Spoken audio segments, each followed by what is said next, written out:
തൃശൂരിൽ വായനശാലയുടെ സ്ഥലം കൈമാറിയതുമായി ബന്ധപ്പെട്ട് തേറമ്പൽ രാമകൃഷ്ണൻ എംഎൽഎക്കെതിരായ കേസിൽ ആഭ്യന്തരമന്ത്രിക്കും വിജിലൻസ് ഡയറക്ടർക്കും ഹൈക്കോടതിയുടെ വിമർശനം.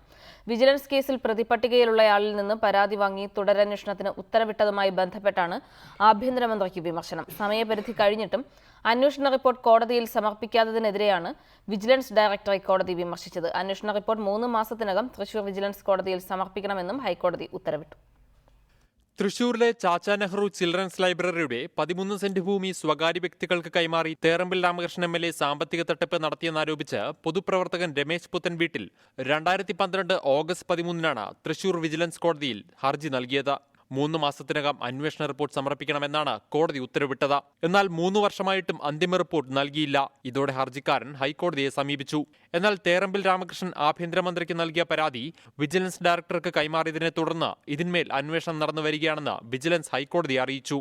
അന്വേഷണത്തിൽ കാലതാമസമുണ്ടാക്കാനാണ് തേറമ്പിൽ പരാതി നൽകിയതെന്നാണ് ആരോപണം. CRPC 173 8ാം വകുപ്പ് പ്രകാരം ഒരു തുടർ അന്വേഷണത്തിന് ഉത്തരവിട്ടിരിക്കുന്നത് ആയതുകൊണ്ടാണ് ഈ അന്വേഷണ റിപ്പോർട്ട് തൃശൂർ വിജിലൻസ് കോടതിയിൽ സമർപ്പിക്കാൻ കാലതാമസം നേരിട്ടതെന്ന് വിജിലൻസ് സത്യവാങ്മൂലത്തിൽ വ്യക്തമാക്കിയിരിക്കുന്നു. കേസിൽ പ്രതി ചേർക്കപ്പെട്ടയാളിൽ നിന്നും ആഭ്യന്തരമന്ത്രി പരാതി സ്വീകരിച്ചതും അത് വിജിലൻസ് ഡയറക്ടർക്ക് കൈമാറിയതും വിജിലൻസ് ഡയറക്ടർ അന്വേഷണത്തിന് ഉത്തരവിട്ടതും നിർഭാഗ്യകരമായ നടപടിയാണെന്ന് ജസ്റ്റിസ് കമാൽ പാഷ വിമർശിച്ചു.